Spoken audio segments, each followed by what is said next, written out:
Triple engine की सरकार और गंदा पानी वितरण। रतलाम 3-4 मोहल्लों में करीब 40-50 रहवासी थे। सभी ने रखी अपनी बात। गंदे पानी के विरुद्ध पूर्व गृह मंत्री हिम्मत कोठारी ने बजाया बिगुल। लोगों के साथ नगर निगम घेरा। रतलाम शहर के विभिन्न हिस्सों में लोगों को नलों में लगातार मिल रहे मटमैले, बदबूदार और गंदे पानी की समस्याओं को लेकर लोगों में आक्रोश है, जिसे लेकर पूर्व गृह मंत्री हिम्मत कोठारी भी शामिल हो गए। वे 40-50 लोगों के साथ नगर निगम में आयुक्त के चेंबर में जा पहुँचे। उनके सामने गंदे पानी से भरी पानी की बोतल रखते हुए कहा कि ऐसा पानी पीने को मिल रहा है, लोग बीमार नहीं पड़ेंगे तो क्या होगा? आपके विभाग में कोई प्लानिंग ही नहीं है।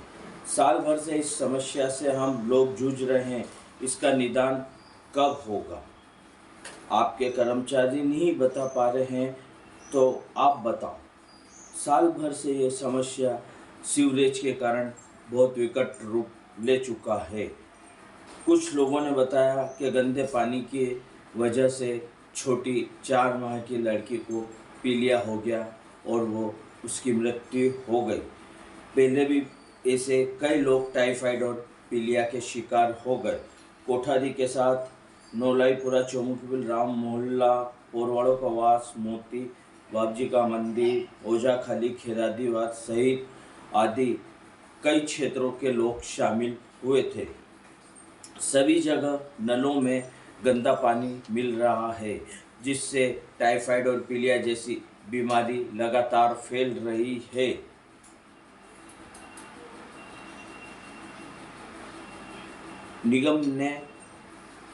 निगम की पाइपलाइन में जो खराबी आई है, उसमें जो सीवरेज का गंदा पानी मिलते हुए ये वीडियो भी अधिकारियों को बताया और बोला कि ये है। सीवरेज ने लगभग रतलाम की व्यवस्था को ठप कर दिया है और गंदे पानी हर मोहल्ले में हर जगह गंदा पानी ही वितरण हो रहा है, जिससे बदबूदार गंदा पानी, इतना गंदा पानी है कि उसे अपन उपयोग में भी नहीं ले सकते हैं। निगम के आयुक्त ने माना इसमें सीवरेज का पानी मिला हुआ है, हम जल्द ही इसको दिखवाकर समस्या का हल करेंगे। करीब इसमें 6 महीने लग सकते हैं।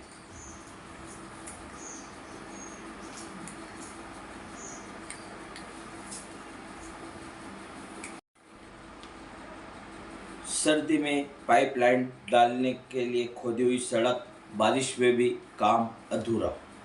रेलवे कॉलोनी में सर्दी में गली नंबर 4 में 1 साल पहले सर्दी में पीने की पाइपलाइन खोदी गई थी। उसके लिए आज भी खड्डे नहीं भरे गए हैं।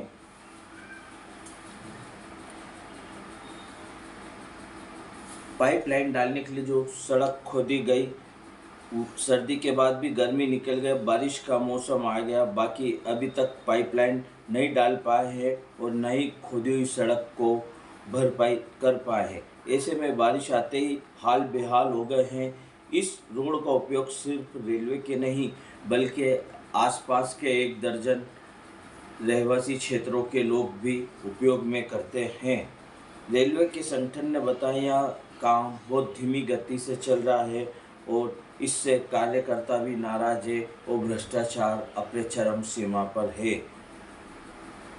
रेलवे प्रतिवर्ष अलग अलग कॉलोनियों में सड़क के निर्माण पर कराता है। इस निर्माण कार्य की गुणवत्ता साथ रहती है, लेकिन पहली बार ऐसा हुआ है जब 8 माह में एक गली की सड़क भी पूरी बनाने में दिए गए समय की सीमा भी समाप्त हो गई और वहां पर अभी तक पाइपलाइन नहीं डाल पाई। इससे चारों ओर गंदगी और कीचड़ फैल रहा है और आम व्यक्ति कीचड़ और गंदगी में गिरकर परेशान हो रहा है। पाइपलाइन डालने का 2 माह का समय था, किंतु आज 8 महीने बीतने के बाद भी ना पाइपलाइन डाली गई और ना ही सड़क को बूरा गया। अभी भी वर्तमान में सड़क की ऐसी ही हालत दिख रही है। यहाँ के रहवासी करते हैं उपयोग सड़क आने जाने के लिए रेलवे क्षेत्र के अलावा आसपास के नागरिक भी आवाजाही करते हैं। जब से सड़क का निर्माण और पाइपलाइन डालने का कार्य शुरू हुआ, अब तक कोई भी इंजीनियर या जवाबदार व्यक्ति देखने को नहीं आया। रतलाम विक्रम यूनिवर्सिटी उज्जैन का एक नया कारनामा और सामने आया है। कन्या महाविद्यालय की 2 दर्जन से अधिक छात्राओं को एक विषय में मिले 0। रतलाम स्वामी विवेकानंद वाणिज्य महाविद्यालय के बाद अब कन्या महाविद्यालय में भी B.Com द्वितीय वर्ष की छात्राओं को आधार पाठ्यक्रम और इलेक्ट्रिको विषय में 0 अंक देने का मामला सामने आया है। इसमें 2 दर्जन से अधिक छात्राओं को 0 अंक दिया गया है। ज़्यादातर छात्राएं इस 0 अंक को लेकर परेशान हो रही है। भारतीय राष्ट्रीय छात्र संगठन के अध्यक्ष नीलेश शर्मा ने बताया कि संगठन के पदाधिकारी और पढ़ने वाली छात्राओं के साथ रहकर प्राचार्य को ज्ञापन दिया गया। प्राचार्य डॉक्टर मंगलेश्वर जोशी से मिलने पहुंचे और उन्होंने छात्राओं की समस्या सामने रखी। छात्राओं ने बताया कि B.Com द्वितीय वर्ष की जिन 2 दर्जन से अधिक छात्राओं को आधार पाठ्यक्रम और इलेक्ट्रिक विषय में 0 अंक मिले वह सब एक। नमस्कार, मैं राजेश पोरवाल रतलाम से। नमकीन शहर रतलाम में आपका स्वागत है। रतलाम के प्रसिद्ध नमकीन जिसमें सेव, कचौरी, समोसे वगैरह वगैरह है। जी हाँ, रतलामी सेव जो कि प्रसिद्ध सेव है रतलाम की, वो यहीं बनती है और अभी उसे टैग भी मिला हुआ है। पर यहाँ पर प्रशासन की लापरवाही उजागर होती है कि उसको जैसा टैग मिला है उसको वैसे कर नहीं पाए हैं। जी हाँ, मैं बात कर रहा हूँ रतलामी नमकीन की, जिसने दुनिया में धूम मचा रखी है। वो अपने स्वाद से ही जानी जाती है। रतलाम शहर नमकीन का शहर माना जाता है, जहाँ सेव के बिना मेहमानवाजी भी अधूरी रहती है। यहाँ पर जिस प्रकार नमकीन के मसाले का प्रयोग किया जाता है वो बिरले ही होते हैं। यहाँ का नमकीन बनाने का एक जो वातावरण है यह भी एक अलग ही है। यहाँ के क्लाइमेक्स में ऐसी ही सेव बनती है, जिसमें रतलामी सेव बहुत प्रसिद्ध है। रतलामी सेव के अलावा नमकीन में कचौरी, समोसा, बहुत से ऐसे आइटम हैं जो बहुत प्रसिद्ध माने जाते हैं। यहाँ खाने की शुरुआत ही सुबह की शुरुआत ही नमकीन से होती है। नमकीन के बिना मेहमानवाजी भी अधूरी।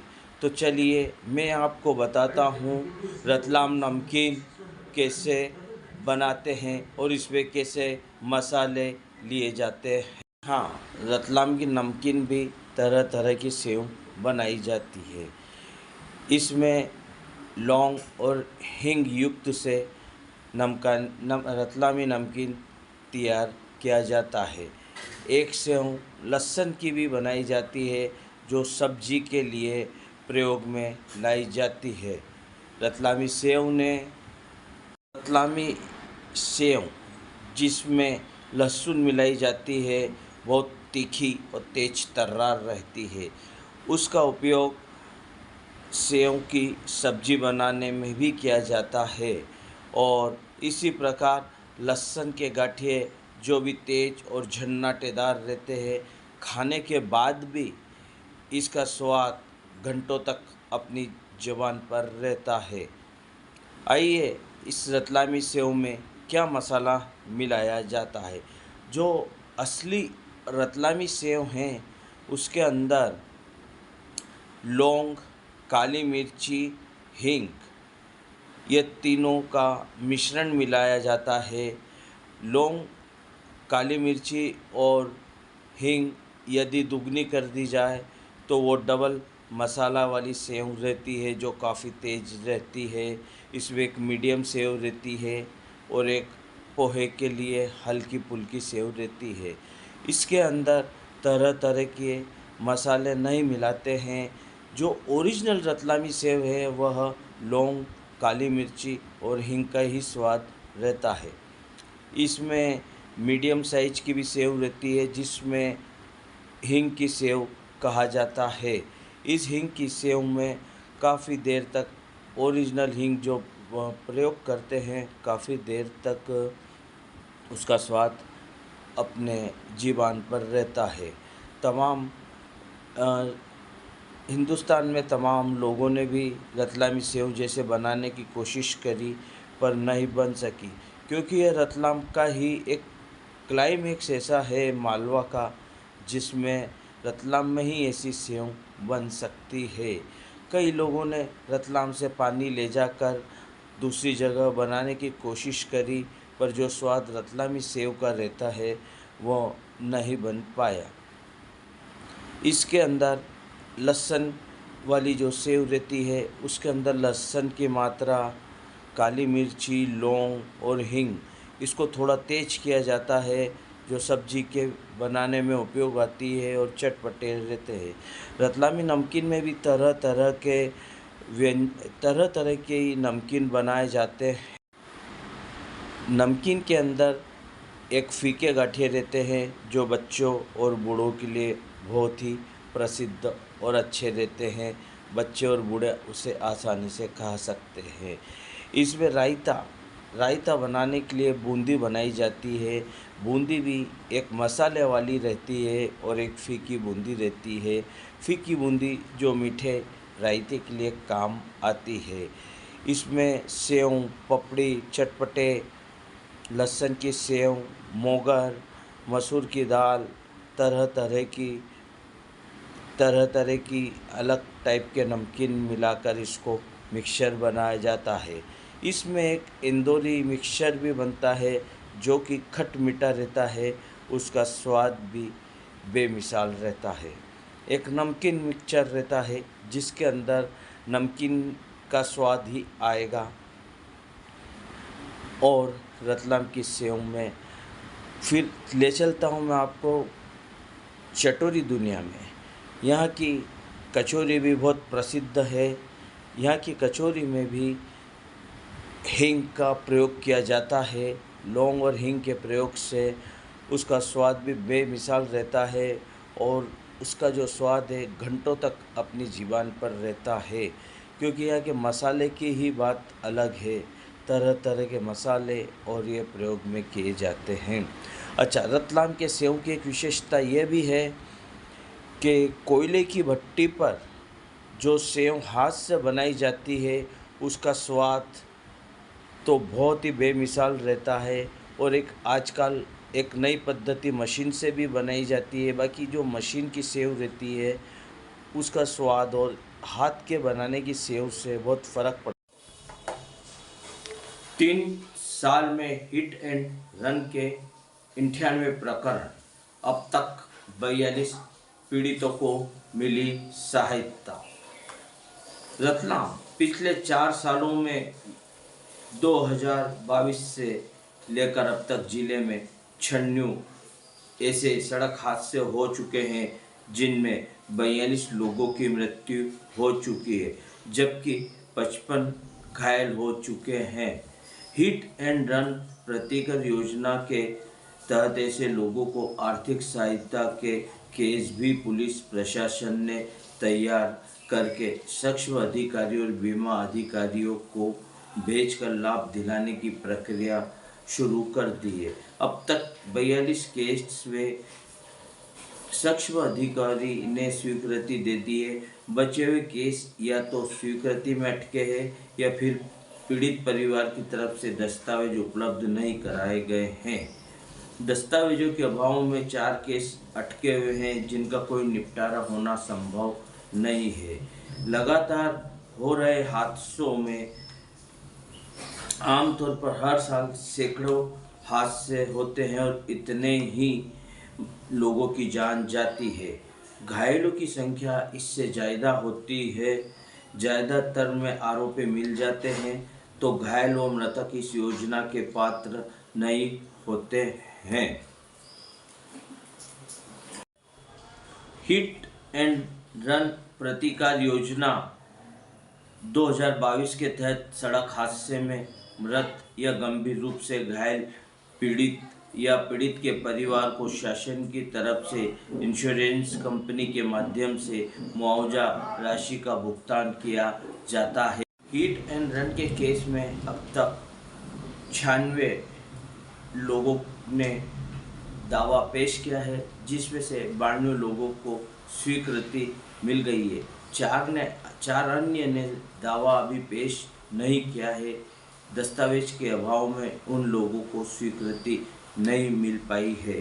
हिट एंड रन पीड़ित प्रतिकर योजना में अब तक जो भी पात्र पाए गए हैं उनमें से 32 के केस की स्वीकृति दी जा चुकी है।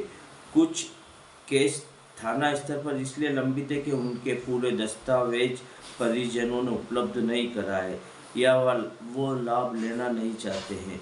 हमारी कोशिश है कि हर पात्र परिवार को इसका लाभ मिले।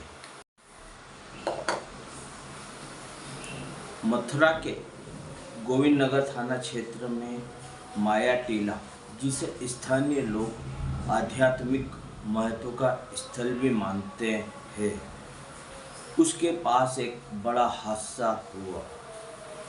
खुदाई के दौरान 5 मकान एक साथ ढह गए, जिसमें कई लोग मलबे के नीचे दब गए।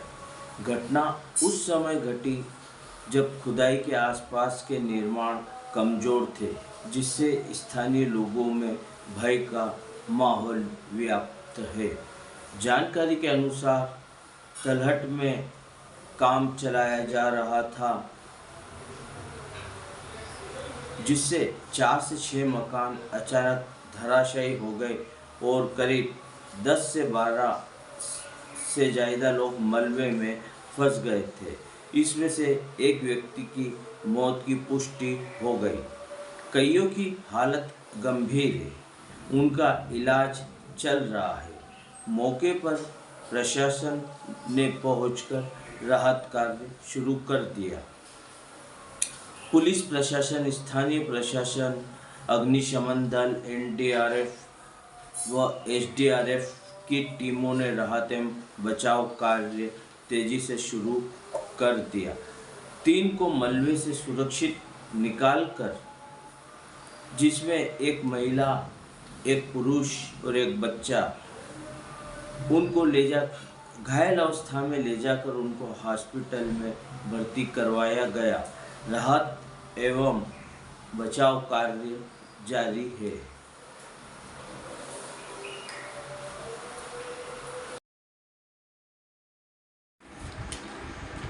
शहर के अल्कोहल प्लांट के इंडस्ट्रियल पार्क में 18 माह बाद भी बिजली सप्लाई नहीं।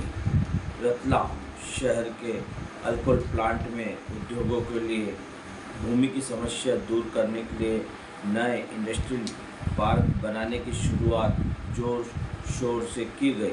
इसके लिए 20 हेक्टेयर भूमि पर निर्माण कार्य करना शुरू किया। इसको बने हुए 18 माह से अधिक हो गए, लेकिन अभी तक बिजली कंपनी देने में सक्षम नहीं हो पा रही है। ऐसे में युवा उद्योगपति जिस उत्साह से आए थे, अब उन्होंने भूमि को छोड़ना शुरू कर दिया। शहर के डोसी गांव में उद्योग तो चलते हैं, लेकिन अब तक बिजली कंपनी द्वारा कई बार मांग करने के बाद भी एक भी ग्रिड का निर्माण नहीं कर पाई। ऐसे में जो लोग उद्योग चलाते हैं उनको कई बार बिजली की कटौती का सामना करना पड़ता है। ऐसे में बार बार की कटौती से नुकसान भी हो रहा है। इसके बाद भी अल्कोहल प्लांट क्षेत्र में नया इंडस्ट्रियल पार्क बनाने की शुरुआत की गई थी। बिजली कंपनी ने दावा किया है कि इसमें किसी प्रकार की समस्या उद्योगपति को नहीं आने दी जाएगी। इसके लिए कंपनी ने बेहतर बिजली वितरण के ग्रिड का निर्माण भी किया। निर्माण तो हो गया, लेकिन तब से इस ग्रिड में सप्लाई तक नहीं हो पाई है। इसकी वजह कंपनी के अधिकारी MPIDC को जिम्मेदार मान रहे हैं, जबकि इंडस्ट्रियल पार्क में करने से पहले ही MPIDC के प्लांट की बुकिंग शुरू हो गई थी। इसमें कई उद्योगपतियों को 2020 से ही उद्योग लगाने के लिए प्लाट की बुकिंग करा दी थी। हालांकि बाद में कई उद्योगपतियों ने प्लाट का आरक्षण निरस्त करवा दिया। इसमें कई उद्योगपतियों को अभी तक राशि नहीं मिल पाई है, जबकि प्लाट की बुकिंग कैंसिल कराने के बाद उसकी राशि रिफंड होना चाहिए, जो कि अभी तक नहीं हो पाई है। कैंसिलेशन के बाद तुरंत राशि रिफंड होनी चाहिए। करीब 15 से ज़्यादा उद्योगपतियों ने यहाँ बुकिंग करने के बाद प्लाट का कैंसिलेशन करवाया। इंडस्ट्रियल पार्क एक नज़र में 1985 हेक्टेयर में फैला है। पार्क 110 प्लाट पार्क में है, 53 प्लाट खाली है। 13 प्लाट धारी ऐसे हैं जिन्होंने राशि जमा करा दी है। 30 प्लाट अलाट है, किसी ने बुकिंग के बाद 2 तो किसी ने 2 किस्त भरी है।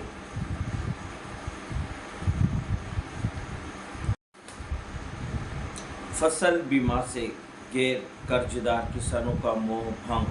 नुकसान के बदले पर्याप्त मुआवजा नहीं मिलने से 3,74,000 हो गए किसान बहाल। प्रधानमंत्री फसल बीमा योजना से गैर श्रेणी किसानों का भरोसा तेजी से टूट रहा है। मध्य प्रदेश में बीते 3 साल से खरीफ सीजन में बीमा कराने वाले ऐसे किसानों की संख्या 4,83,000 से घटकर 1,09,000 पर आ गई, यानी 3 साल में 77%, यानी कि 3,74,000 किसान गिरावट आई है। इसका सबसे बड़ा कारण फसल बर्बाद होने के बाद भी बीमा कंपनियों से पर्याप्त मुआवजा नहीं मिलता है। 2022 में जहां 4,83,000 गैर श्रेणी किसानों ने खरीफ फसल के लिए बीमा कराया था, 2023 में यह संख्या घटकर 2,07,000 रह गई। वहीं 2024 में और गिरकर करीब 1,09,000 किसान ही बचे हैं। कुल मिलाकर 3 साल में 4 में से 3 गैर श्रेणी किसानों ने फसलों में बीमा नहीं कराया है। प्रदेश के ऐसे किसान जिन्होंने कृषि लोन ले रखा है, बैंक उनकी फसल का बीमा करती है, लेकिन ऐसे किसान जो बैंक से ऋण नहीं लेते, उनके लिए फसल बीमा योजना स्वैच्छिक है, यानी वे चाहे तो योजना का लाभ ले सकते हैं। लेकिन अनुभव यह है कि जब भी फसल पूरी तरह बर्बाद हो जाती है, तब भी बीमा कंपनी की तरफ से कोई नाम मात्र का मुआवजा मिलता है। 2024 में खरीफ फसल का अब तक नहीं मिला क्लेम। साल 2024 में मौसम की बेरुखी के कारण खरीफ फसल की खराब हुई। करीब 24 लाख से अधिक किसानों ने बीमा कराया। बीमा कंपनी को 80,867 करोड़ प्रीमियम के रूप में मिले। हालांकि किसान अब तक फसल के बीमा के क्लेम की राशि मिलने का इंतजार कर रहे हैं। बता दें कि फसल बीमा योजना में किसान को खरीफ फसलों के लिए बीमित राशि का 2% और रबी की फसलों के लिए 1.5% प्रीमियम देना पड़ता है। वहीं बागवानी फसलों के लिए प्रीमियम 5% है। शेष प्रीमियम का भुगतान सरकार द्वारा किया जाता है। रबी सीजन में बढ़ रही रबी ऐसे किसान जिन पर कर्ज नहीं है फसल बीमा को पूरी तरह नकार नहीं रहे बल्कि इसे सावधानी और सुरक्षा के विकल्प के रूप में चुन रहे हैं। खरीफ में जहां गैर श्रेणी किसानों की संख्या हर साल तेजी से गिर रही है, वहीं रबी सीजन में इसका उल्टा ट्रेंड